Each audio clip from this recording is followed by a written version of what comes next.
नमस्कार, मैं हूं आपके साथ आस्था कौशिक। सोनभद्र में ट्रक और ऑटो की टक्कर में 5 लोगों की मौत हो गई है और 6 लोग गंभीर रूप से घायल हुए हैं। सभी लोग ऑटो में सवार होकर नगर उटारी रेलवे स्टेशन से शक्तिपुंज एक्सप्रेस ट्रेन पकड़ने के लिए निकले थे। उन्हें गुजरात के जामनगर जाना था, तभी सोनभद्र से सटे झारखंड इलाके में यह हादसा हो गया। पुलिस ने घायलों को अस्पताल में भर्ती करवाया है और शवों को पोस्टमार्टम के लिए भेज दिया है। रंगेश से इस पर अपडेट लेते हैं। रंगेश, इस पूरे मामले में अपडेट क्या है और सबसे बड़ी बात कि अभी तक 5 लोगों की मौत हो चुकी है, गंभीर रूप से घायल लोगों की क्या हालत है?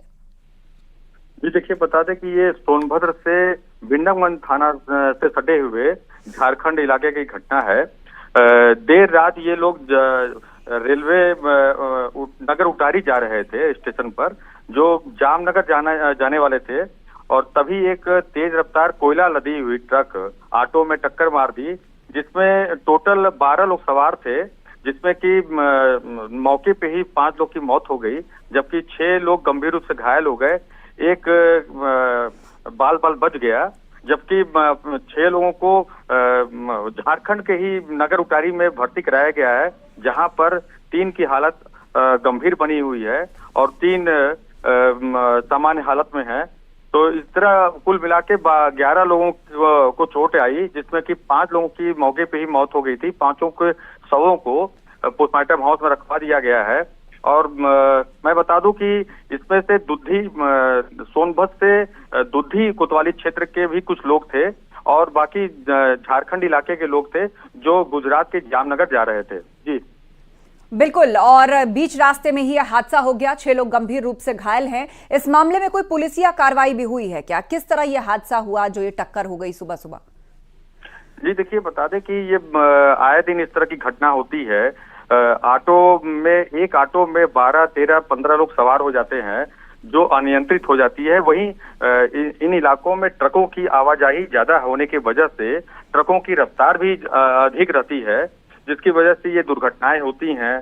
तो ऑटो इस तरह के अवैध तरीके से ऑटो जो चलते हैं, जिसमें कि 15-15 लोग सवार हो जाते हैं, जो कंट्रोल नहीं कर पाते और ओवरलोडेड ऑटोज चलते हैं। ये भी एक बड़ी वजह बताई जाती है कि कभी भी यहाँ पर हादसे हो सकते हैं। आप नजर बनाए रखिए। शुक्रिया अपडेट के लिए।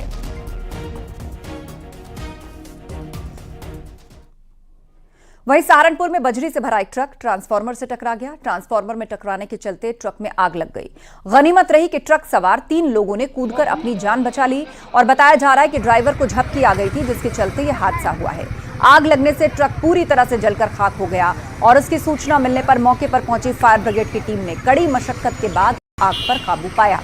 थाना फतेहपुर क्षेत्र के कलसिया रोड की यह घटना है। तो ट्रक पूरी तरह से जलकर हो गया। सहारनपुर की ये तस्वीर, जहां पर ट्रक किस तरह हादसे का शिकार हुआ, ट्रांसफार्मर से टकराया और उसके बाद पूरी तरह से इसमें आग लग गई। सहारनपुर में लकड़ी बुरादे के कारखाने में भी भीषण आग लग गई। आग लगने से इलाके में हड़कंप मच गया। फायर ब्रिगेड की टीम मौके पर पहुंचकर आग बुझाने की कोशिशों में जुटी। आग लगने के कारणों का फिलहाल पता नहीं चल पाया है, लेकिन इस घटना में लाखों रुपए का नुकसान होने की आशंका है। थाना मंडी क्षेत्र की यह घटना है।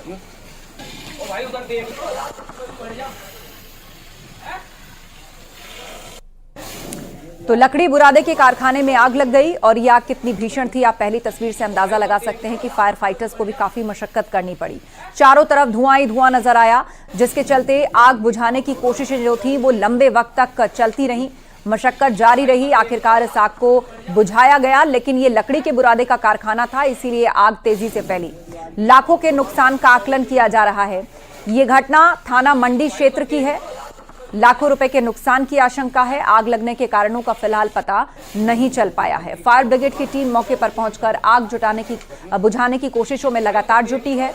लकड़ी के बुरादे के कारखाने में यह भीषण आग लगी है, जिससे पूरे इलाके में हड़कंप है। आसपास के लोग भी सकते में आ गए और उनके अंदर एक दहशत का माहौल हो गया कि किस तरह ये आग फैलती जा रही है। दूर तक इसका धुआं फैल चुका है और फायर ब्रिगेड की टीम भी कड़ी मशक्कत में जुटी हुई है कि जल्द से जल्द इस आग को बुझा लिया जाए। इस घटना में लाखों रुपए का नुकसान होने की आशंका है। थाना मंडी क्षेत्र की ये पूरी घटना बताई जा रही है।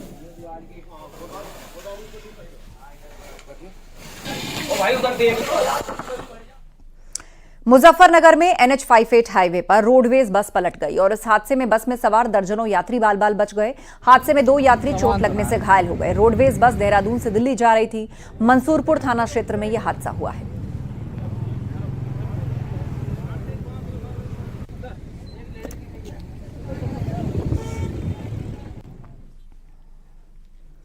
लोकसभा चुनाव नतीजे को लेकर यूपी बीजेपी पार्टी के उम्मीदवारों के साथ संवाद कर रही है। राजधानी लखनऊ में यह संवाद हो रहा है।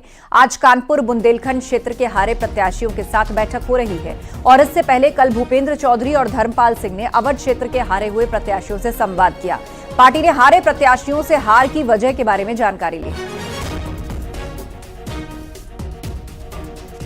ने उनके अनुभव चुनाव के जानने के लिए हम लोगों ने बुलाया है। ऐसे ही हम लोग अलग अलग क्षेत्रों के हिसाब से वहां जाकर उन सारे विषयों का आकलन करेंगे जिस प्रकार से ये परिणाम आए।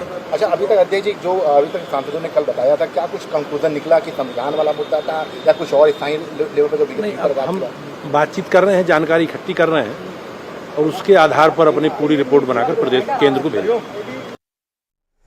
तो हारे हुए प्रत्याशियों के साथ मंथन चल रहा है यूपी बीजेपी के अंदर। कानपुर बुंदेलखंड क्षेत्र की आज बैठक है जहां लोकसभा चुनाव के नतीजों पे मंथन किया जा रहा है। जिन प्रत्याशियों को इस क्षेत्र से मैदान में उतारा गया उनसे चर्चा चल रही है।